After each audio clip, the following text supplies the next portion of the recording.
Hello and welcome. Today we have a lot of interesting stories, including one about an entitled sister-in-law who tried to abandon her child with original poster and take advantage of original poster's generosity and take original poster takes sweetest revenge. First story. Am I the idiot for telling my dad that he was selfish and having me wasn't worth what he did to my mom? I want to start by saying that I'm 16F. Bisexual myself, and I don't have a problem with any of the alphabet mafia. For me, this is totally about my dad's decisions and behavior. My parents broke up 6 months ago. I came home from a trip to my grandparents to basically total chaos. My dad is gay and has been cheating on my mom for their entire relationship, and she found out in a bad way. It's completely destroyed my mom. She's trying to be okay for me, but I know she's not okay because she cries a lot when she thinks I'm not around and she looks so sad all the time. I'm trying to help and not make it any harder for her, but I am furious with my dad. I refused to see him or speak with him until he finally got to me through a friend's parents and begged to talk. His whole family has disowned him and most of his friends. He said it would be too much to lose me too just because he's gay. I asked him if he always knew or if he found out after he married mom. He said he always knew, but he was scared and he wanted a family. I tasked him if his being scared was worth effing up my mom's life, and he said that they got me out of it, at least. That blew me over the top, and I told him he was selfish and disgusting and that I would rather not exist than have a father like him. I left, and apparently he's telling everyone I hate him for being gay, so my friend's parents have been trying to talk me into forgiving him because he made a mistake out of fear, and me telling him I would rather not exist broke him. My friend says I'm being a homophobic idiot, but I see my mom and I don't think I can ever forgive my dad because he knew what he was doing. I don't feel bad about what I said, but am I the idiot? The top answers. Not the idiot. Anyone who says you're being homophobic needs to stop for a moment and think about what he did to your mother. He lied to her for years, got her to marry him under false pretenses, cheated on her, and essentially used her to hide himself and be his baby-making machine. You're not mad because he's gay, and your mom is not hurt because he's gay, it's because he lied, cheated, and took away time your mother could have been spending with someone who loved her for her and wanted to be with her for who she is, not for what she did for him. Take the homosexuality out of it and ask anyone how they would feel if they found out they built an entire life with someone based on lies, that they were cheating on them, that they only used you to have a child and hide who they were cheating with. They'd feel used and betrayed and hurt. I'm also bisexual and am an active supporter of the LGBTQ+ community. This has absolutely nothing to do with your dad's sexuality and everything to do with his behavior. It wouldn't be okay if he were straight and in love with someone his family didn't approve of, so he used your mom as a shield. This is the same thing. Second reply. NTA this isn't because he's gay. This is because he cheated on your mom the entire relationship. I get that he was scared and wanted a family, but gay men can have families too. He's making himself seem like a victim because he's saying everyone is disowning him because of his sexuality, rather than his actions. I'm really sorry your dad did this to you and the family. Third reply. You are a 100% not the idiot. Your dad, on the other hand. He literally lied to your mother, entrapped her in a marriage built on lies and false pretenses, used her as a birthing machine, and when his lies came tumbling down has now tried to turn all of this back on you. I say give the people that he has lied to about why you're upset the whole story. Let them know why you're really angry, and show them these replies. You aren't angry he's gay, you're rightfully betrayed and furious because he has lied about every single aspect of his life and character for decades, and somehow still thinks he is the injured party. I'm a 33-year-old internet stranger, and I'm furious at him for you, so don't let anyone tell you that you're being dramatic or it's teenage angst. Second story. Am I the idiot for begging my wife to just leave my mom alone and not confront her? My mom is currently visiting us. This is the first time since we moved 3 years ago. She is not one of those intrusive mills, so sometimes I just wish my wife would let the little things slide. My mom and my wife had some issues years ago, but my mom has been fine during this visit. The only issue is she isn't eating, and I mean literally isn't eating anything. She is clearly going out and buying food, because she doesn't seem sick or lethargic at all, but since getting to our house the only thing I have seen her eat is one chocolate peanut butter cup. She sits with us while we eat, but always says she isn't hungry/doesn't feel well, though she seems fine. Later in the evening she asks to use my car to get coffee, so I am sure she is going out, getting what she wants, and binge eating enough to get through the next day. Personally, I don't care. She is being a good guest, it's nice for me to see her, and she isn't being careless with my car, so no problem. My wife, however, is furious. She is currently not speaking to my mom due to this. She says I need to confront her or she will. I flat out refused as I said she is being polite about it and who are we to force her to eat.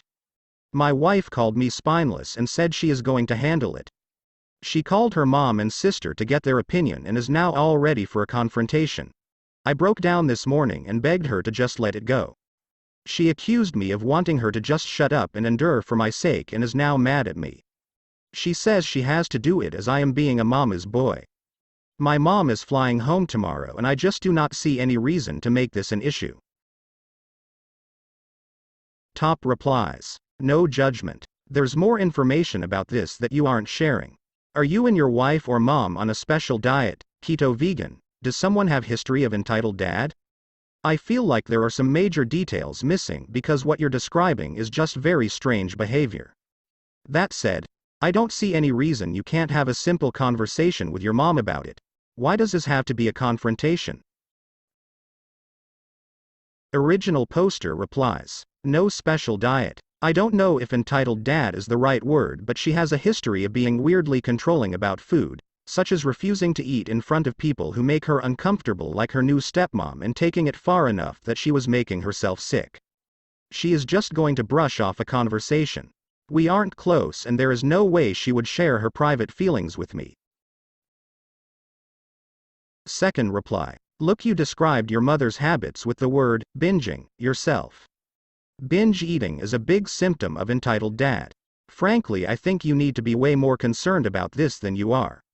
She's at a point where for whatever reason she is more than willing to make herself sick to follow her eating rules.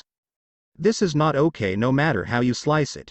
At the very least, please try to stop your wife from turning this into a full-on fight. It's not out of malice, your mother just has a problem. Original poster replies. She is only binging because she can only use my car at certain times. This is not normal for her. If she was at home in her safe space, she would be eating normal meals. Third reply. Info. Why is your mother doing this? You don't say why she refuses to eat the food being prepared in the home? It's extremely weird, original poster, and considered rude in many cultures, to be a guest in someone's house and refuse to actually eat with them. You're not telling us everything. Original poster replies. My mom has always had control issues with food, refusing to eat around people she is uncomfortable with, and cooked me whatever I wanted as a kid because my body, my choice. I think she is just anxious and uncomfortable being in our house.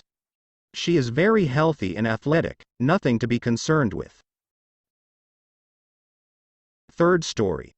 Am I the idiot for choosing the college of my dreams over another college with my boyfriend?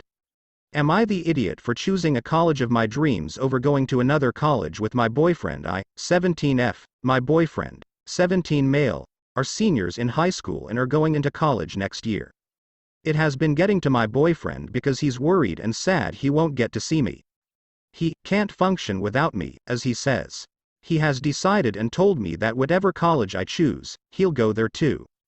I told him I would be happy with that, but I wanted him to choose a college he wanted to go to. I want somewhere he could strive and be happy at too. He denied and said he already made a decision. I didn't argue with that because it is his decision. I would love to have him got to school with me. However, I told him there is a specific college I really want to go to. I asked him what he would do if I get accepted into the college of my dreams and he doesn't. In which he responded with, "We'll find one where we can both go to." We? I asked. I told him that's the college choosing if I get accepted because it's a college that fits the most needs and opportunities for me. He got mad at me saying I should prioritize him as he does with me and told me that I don't care about him. I told him that it was not true and that I love him so much. I do everything for him, love and support him through his hard times and help him with his anxiety. I have also mentioned to him most high school relationships do long distance during college and we can make that work if it happens, but he didn't want to do that. We got into a huge argument about this, but I tried to reassure him. I do love him and would love to go to college with him. I just have my plans set already for what I am going to do with my future. Am I the idiot? Top comments. My daughter's boyfriend has a future that needs to be here for the next few years. She wanted a school about 400 miles away. Do you know what happened? He encouraged her to go for her own future, even though he cried daily for the last couple of months before she left. He loves her enough that he truly wants the best for her, even if that means they will be apart for a while. That is what a good boyfriend/girlfriend does in that situation. Whatever happens between them in the future, I will always love him for putting her future first. Second reply. If you'd been married for 5 years, then this would be a case of discussing in depth and coming to a compromise. But you are teenagers, and life tends to change things whether you want it or not. You cannot look into a crystal ball and say that you definitely will be with this guy next month or next year. This is one of those difficult times when you have to step back and consider what is right for *** you. Not him, not you two as a couple. Just you. And I would hope your boyfriend is mature enough to understand that you are not there to be his sole support. You will have your own challenges to face at university, and knowing you have somebody so dependent on you will be extra pressure he should not put on you. Not the idiot. But you will be if you let him pressure you into making a decision that is not your first choice. Am I the idiot for refusing to watch my son-in-law's child even though she had a meltdown? I, 33F, have a daughter, 5F, my son-in-law, long-term partner of my stepbrother Jake, Tina, 34F, has a daughter, Cassie, also 5 from a previous relationship. Every summer for the past few years, me, my step-siblings, and our partners, have visited our parents at the holiday retreat they run from anywhere between 4 to 7 weeks. This past summer, I was there for 6 weeks and Jake and Tina were there for 4. My husband was there for 3 weeks on and off due to work commitments, and I brought the nanny. During the 3rd week, Jake and Tina were there. My husband and I decided to take my daughter on a day trip, as the nanny had the day off and we were going a little stir-crazy.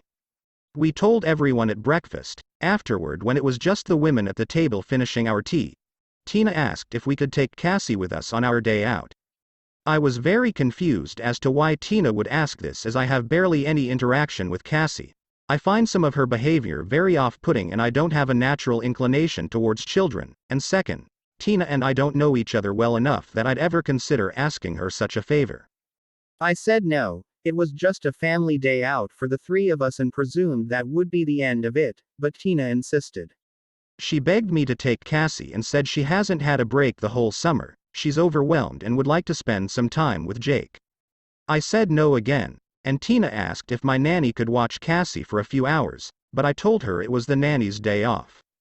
Tina started to get tearful, saying she really thought that as a fellow mother I would understand needing a break since I have someone employed for that very purpose. I didn't know what to say to that, so I just said goodbye to my mother and started to leave, and as I did, Tina burst into tears. My mother told me to go and that she would calm Tina down. When we came back later that evening, Tina wasn't at dinner, and my parents and Jake were babysitting Cassie. My mother said she had reached a compromise with Tina that they would watch Cassie for the evening so Tina could rest. They can't during the day as they are still actively running the retreat. The next day Tina reappeared and everything was back to normal, though she was noticeably colder towards me, but it didn't bother me. A few days ago we were discussing all getting together for Christmas in a group chat, and Tina said she was really looking forward to it but that she hopes we could all be a bit more accommodating with the kids and that it takes a lot. I just replied that I wouldn't be needing any accommodations, thanks, and the conversation moved on. My mother says while she understands why I said no, seeing the state Tina was in and the meltdown she had after I left, she would have said yes. She said I don't understand how tough it is because I have so much help. So, am I the idiot? Top replies. Not the idiot. As others have said, asking was fine. Guilting or acting entitled was not. And commenting on an element of this others haven't yet. It isn't your nanny's job to watch other people's kids. And you are not in a position to accept that responsibility for her. When friends would ask if my nanny could pick their kids up or watch them after school, or other things, I would say, you'd have to ask her. Her hourly rate is X. I will let her know I'm okay with her also watching your kids that day if she feels comfortable with additional responsibility. The original poster replies. Yes, I did say to Tina that since she's my employee I'm responsible for allowing her time in peace, so I wouldn't be asking her that on her day off. I didn't want her to feel pressured because she was traveling with us. Also, she's from an agency, there's a lot of paperwork involved in her watching my daughter. For insurance purposes I'm not sure she's allowed to watch other kids. Second reply. Not the idiot. So Tina threw a tantrum like her 5-year-old when she didn't get her way? If she needs a break that badly she can hire a babysitter or arrange childcare for her child with someone else, not throw a tearful fit when someone says no. No is a complete answer and you shouldn't feel guilted into helping her when you don't want to. Third reply. And Tina seems to have forgotten that Christmas is everyone's holiday. Everyone there wants to enjoy visiting with the family. It's extremely entitled to expect that other family members have to spend their holiday babysitting her kid. That's not the family's job, and honestly, as a mom, my favorite part of the holidays is spending time with my kid. I want them to sit with me at meals and do stuff together. It's a nice break if they go off to play with others, but that's certainly not expected or demanded. If Jake is not an involved stepfather, then she needs to consider if it's the right marriage for her. If he is involved, then she needs to discuss with him that she needs more help, either direct or directly from him or in the form of an occasional babysitter or nanny, if in the budget. What she should not do is foist her responsibility onto others.